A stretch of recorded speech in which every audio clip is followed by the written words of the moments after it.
السلام علیکم viewers, new بک کے نیو سلیبس کے ساتھ انگلش کا کلاس 9 کا فرسٹ چیپٹر سٹارٹ کرتے ہیں۔ The saviour of mankind, انسانیت کا نجات دہندہ۔ Arabia is the land of unparalleled charm. Arabia عرب از دا لینڈ سرزمین ہے آف ان پیرالل بے مثل چارم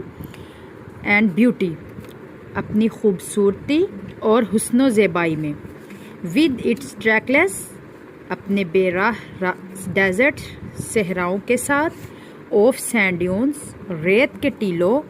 ان دا ڈیزلنگ ریز، چمکدار کرنوں میں، آف دا ٹراپیکل سن، گرم سورج کی چمکدار کرنوں میں، ریت کے ٹیلوں کے میں بے راہ صحراؤں کے ساتھ، عرب اپنی خوبصورتی اور حسن و زیبائی میں بے مثل سرزمین ہے۔ اٹس اسٹیری اسکائی، اس کا تاروں بھرا آسمان، اسٹیری تاروں بھرا، اسکائی آسمان، اٹس اسٹیری اسکائی، اس کا تاروں بھرا آسمان، ہیز ایکسائٹیڈ، پرجوش کر دیتا ہے، دا امیجینیشن، تصورات کو، آف پوئٹس، شاعروں کے، اینڈ ٹریولرس، اور مسافروں کے۔ اس کا تاروں بھرا آسمان مسافروں اور شاعروں کے تصورات کو پرجوش کر دیتا ہے۔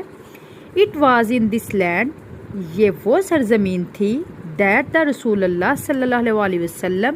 جہاں رسول اللہ صلی اللہ علیہ وسلم واز بورن، پیدا ہوئے تھے، ان مکہ مکرمہ میں، وچ از اباؤٹ 50 miles، جو کہ 50 میل، فرام دا ریڈ سی، دور تھی بحیرہ کلزم سے، جو کہ یہی وہ سرزمین تھی جہاں رسول اللہ صلی اللہ علیہ وسلم مکہ مکرمہ میں پیدا ہوئے، جو کہ بحیرہ کلزم سے 50 میل دور تھی۔ دی عرب possessed a remarkable memory، Arab possessed مالک تھے، remarkable memory، حیران کن یادداشت کے، اینڈ ور، اور تھے، an eloquent people، فصیح البیان لوگ، یعنی فصیح البیان یعنی خوش گفتار، کھل کے باتیں کرنے والے، اور ہسمکھ، اور اس طرح سے جو ہوتے ہیں نا خوش گفتگو کرنے والے، خوش اخلاق، وہ ٹھیک ہے۔ عرب جو تھے وہ حیران کن یادداشت اور فصیح البیان لوگ تھے، عرب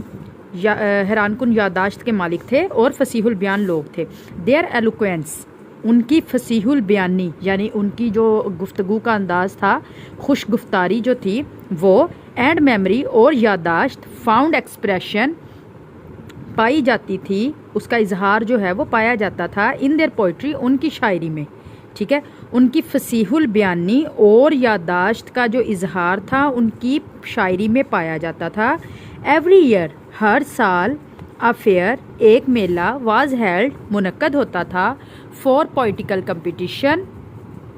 ایک شاعری کے مقابلے کے لیے، ایٹ اوکاز کے موقع پر، ہر سال اوکاز کے موقع پر ایک شاعری کے مقابلے کے لیے ایک میلہ منعقد کیا جاتا تھا۔ اٹ از نیریٹڈ، یہ بیان کیا جاتا ہے، that Hammad said to caliph Walid bin Yazid, یہ بیان کیا جاتا ہے کہ حماد نے خلیفہ ولید بن یزید سے کہا، I can recite to you, میں تمہیں سنا سکتا ہوں، آئی کین ریسائٹ، میں سنا سکتا ہوں، ٹو یو، تمہیں، میں تمہیں سنا سکتا ہوں، فار ایچ لیٹر، ہر ایک حرف، آف دا الفابیٹ، حروف تہجی کا،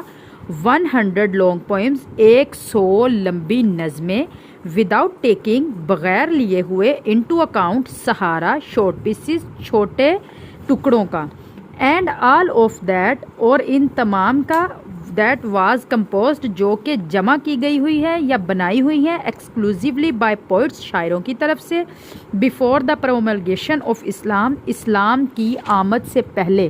پروملگیشن، آمد سے پہلے۔ یہ بیان کیا جاتا ہے کہ حامد نے خلیفہ ولید بن یزید سے کہا کہ میں تمہیں سنا سکتا ہوں حروف تہجی کا ہر ایک لفظ، 100 لمبی نظمیں، بغیر چھوٹے ٹکڑوں کا سہارا لیے ہوئے، اور یہ تمام جو کہ شاعروں کی طرف سے جمع کیا ہوا ہے اسلام کی آمد سے پہلے۔ اٹ از نو ونڈر، یہ کوئی حیرت کی بات نہیں تھی، دیٹ اللہ آلمائٹی، کہ اللہ تعالیٰ نے چوز، انتخاب کیا، دا عربک لینگویج، عربی زبان کا فار ہز فائنل ڈسپینسیشن اپنے آخری دین کے لیے، ڈسپینسیشن دین کے لیے، اینڈ دی پریزرویشن اور حفاظت کے لیے آف ہز ورڈز اپنے الفاظ کی۔ یہ کوئی حیرت کی بات نہیں کہ اللہ تعالیٰ نے اپنے کلام کی یا اپنے الفاظ کی حفاظت کے لیے اور اپنے آخری دین کے لیے عربی زبان کا انتخاب کیا۔ ٹھیک ہے، 2 پیراگراف ہم نے آج پڑھے ہیں، انشاءاللہ نیکسٹ پیراگراف سے ہم سٹارٹ کریں گے کل یہی چیپٹر نمبر 1۔ تب تک کے لیے دعا میں یاد رکھیے گا۔ اللہ حافظ۔